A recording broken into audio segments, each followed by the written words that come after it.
Hi, I'm Rick Dior, and that was a piece called The Deep End. And it developed out of an improvisation that I was doing one day, and I just came up with some interesting, or I think interesting ideas, and I put them together into a piece.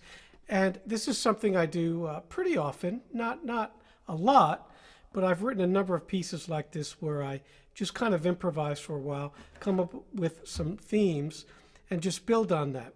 So this is one such piece, and it's called The Deep End because there's lots of low things, like these djembes. And I have this Ashiko here that I've tuned up, and I'll tune it down now. And this is a rope-tuned Ashiko, which is pretty rare. You can see that, how these pegs will tune it just like a rope-tuned snare drum.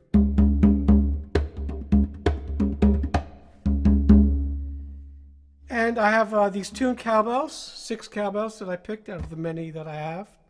And these aren't cowbells that are available from LP, or they're not JCRs either.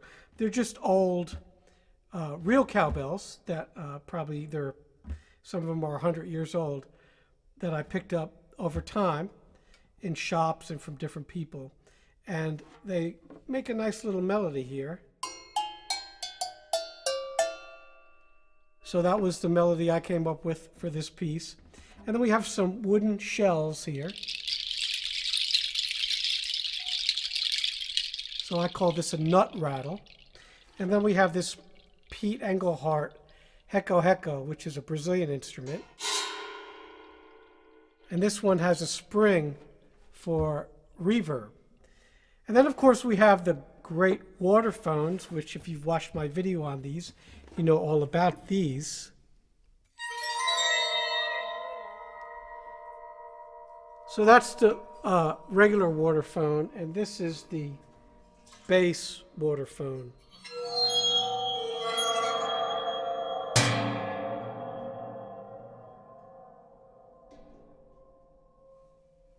They're just incredible instruments made by Richard Waters. He passed away, and I think took most of those secrets with him. There's some other waterphones made, Aquasonics and stuff. They're not nearly as good. These are kind of the Stradivarius of waterphones. So I really enjoy playing them, and they work well with this piece. It's called The Deep End, so we got some water references. And these, according to Mr. Waters, were used to call whales. Not sure if it worked, but it sounds a little like a humpbacked whale sometimes. So I felt like using these in a piece. I just finished Wicked. There's lots of waterphone in that, and I got to play it every night. So I said, maybe I'll just do a piece and get away from that particular Wicked part, which was basically just this. So kind of sawing away on it, different parts of the show. So that this kind of piece is something I do to keep my inspiration up. You know, if I'm playing a lot of drum set or orchestra percussion or whatever. Sometimes, I want to take a break from that, and I'll set up random drums and just try to do a piece. And I've done that a lot. Some have been published. There's a piece called Till the Cows Come Home that Tap Space has that I did years and years ago. That has some timbales and some foot percussion. And that started the same way. I had some timbales, and I set up some, maraca on my foot and different things, and it became a piece, actually, over about a year of just playing that kind of thing. And so I perform that regularly, sometimes in recitals, and I know lots of folks have played that piece as well. So this is that same kind of thing. So this goes with my series that I've been doing on drum set, which is kind of free-form improvisation. Now, this isn't a published piece yet, but I may work on it and publish it and make it something that's a little more accessible. Not everyone has all these tuned cowbells or waterphones and that stuff. And, of course, no one wants to publish a piece that no one owns instruments for. But you can swap out instruments and make things accessible. So I wanted to do this video here and show you how I come up with these ideas and what I use to build these compositions. So first of all, foot percussion is important because if your feet aren't doing anything, they should be. And in this case, this low djembe has tremendous low end. It's kind of like a cannon. And that fills up the bottom. Again, the title, the deep end. And then you want to pick instruments that have lots of different timbres and tonalities. So these drums, these djembe drums, and this Ashiko sound a lot different.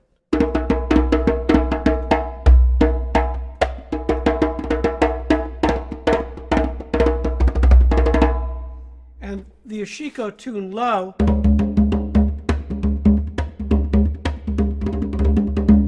sounds like that. And I guess you caught towards the end of the piece there, I tuned it up with these wood tuners, and you can get this thing cranked. It's physically difficult to play stuff with your feet when you're trying to tune this thing, but I attempted it. So this is what it sounds like high.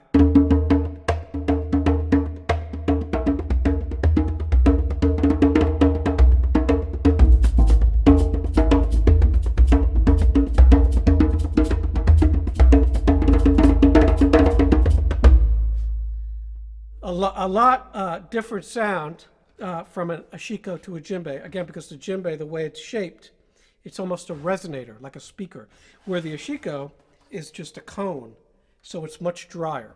Kind of like a conga, but that rings, all right? These drums have goat skin heads, by the way.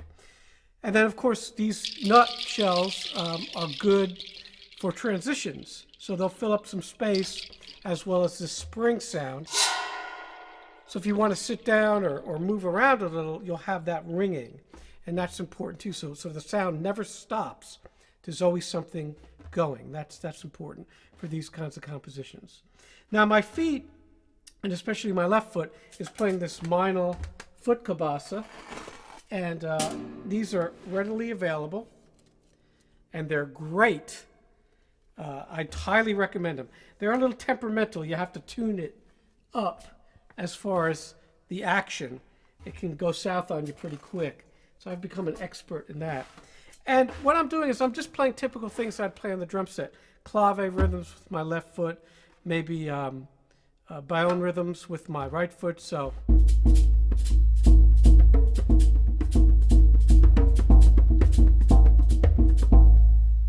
different things that I already know how to do coordination-wise. And, you know, there's lots of different rhythms, obviously. You can look at my hand and foot coordination videos on here and see ostinatos galore, tons of things that you can practice in my book. And that's what I work on when I do this. So as you all know, I'm really into the ostinato thing.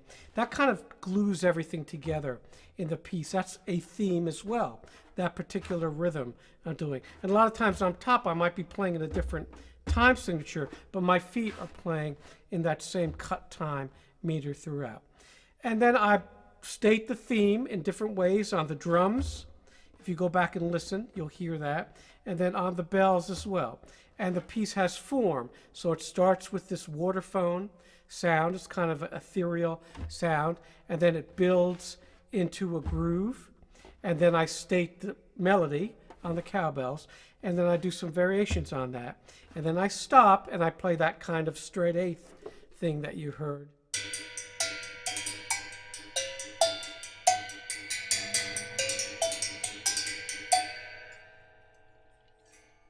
Now there I'm playing fragments of the melody, okay, on these bells. I'm not playing the melody exactly, I'm playing little parts of it.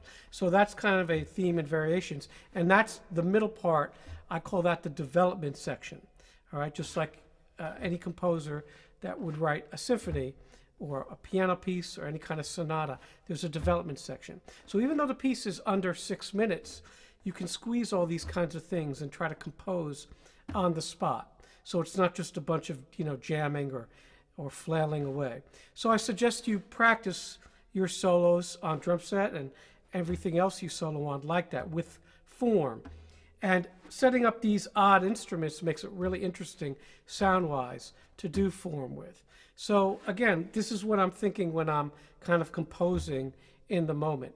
And doing this over and over, you come up with little themes, and that can become a piece. And then I write it down, and I learn it, and I memorize it, and that becomes something I perform. And if you're out and about in Charlotte, I'll actually be playing this piece with the symphony. We're doing a concert on October 19th 2021. It's a percussion ensemble concert, and I'll be doing a solo piece and a couple other pieces with the other guys. And so if you're around in Charlotte, it's at a brewery, but you can look it up online, and they'll advertise it. It's in Noda. There's a lot of breweries down there, and we'll be outside. So if you're a little COVID wary, it'll be outside.